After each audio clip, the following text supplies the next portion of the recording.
আমরা আপনাদের দেখিয়েছিলাম পটাশপুরের 14টি গ্রাম কিভাবে জলভাসী হয়ে পড়ে রয়েছে। 40 বছর ধরে এই সমস্যা, কারণ নিকাশি ব্যবস্থা খারাপ।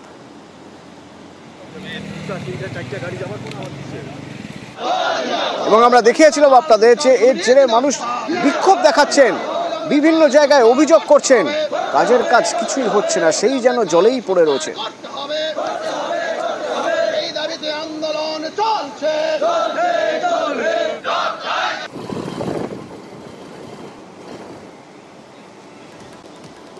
এরপর দেখুন, আমরা এই খবর দেখানোর পর এবার প্রশাসনের তৎপরতা, প্রশাসনিক কর্তারা এলাকায় গেলেন, ঘুরে দেখলেন।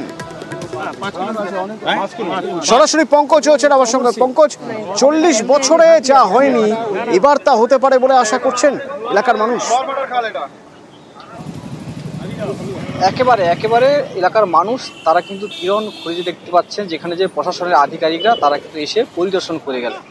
কারণ হচ্ছে, তুমি জানো, যেখানে পটাশপুর এই 1 নম্বর ব্লকের পালপাড়া এলাকায় যেখানে 14টি গ্রাম রয়েছে, যেখানে পানি নালা খাল রয়েছে, সেই খালের যেখানে আশেপাশে প্রায় 400,000 একর জমিন কিন্তু জলের তলায়, তারা সবসময় কিন্তু জলের তলায় থাকে।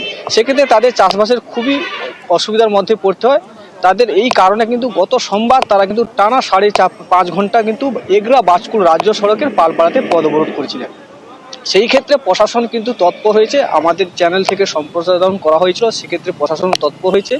প্রশাসনের পক্ষ থেকে যেখানে এলাকা পরিদর্শন করলেন এবং দ্রুত যেখানে 1 সপ্তাহের মধ্যে সেই খাল, পানিনালা খাল সংস্কার বা আগাছা পরিষ্কারের জন্য এই 1 সপ্তাহের মধ্যে সত্যি সমাধান হওয়ার মতো, এই সমস্যার সমাধান হওয়ার মতো কোনো ছবি, অর্থাৎ ছবির কোনো পরিবর্তন হয় কিনা নজর থাকবে আমাদের। আমি প্রথমেই যারা আন্দোলন করছিলেন তাদেরকে ধন্যবাদ এবং কৃতজ্ঞতা জানাবো। আমাদের চোখ খুলে দিয়েছেন তারা, যে তাদের সমস্যাটা কি। মাননীয় ডিএম সাহেব এবং আমাদের জেলা সভাধিপতি উত্তম বারিক মহোদয়ের প্রচেষ্টায় আগামী কয়েকদিনের মধ্যে মানুষের যে দাবি দাওয়াগুলো আছে, কৃষকের যে দাবি দাওয়াগুলো আছে, সেটা আমরা ঠিক করতে পারবো বলে আশা করছি।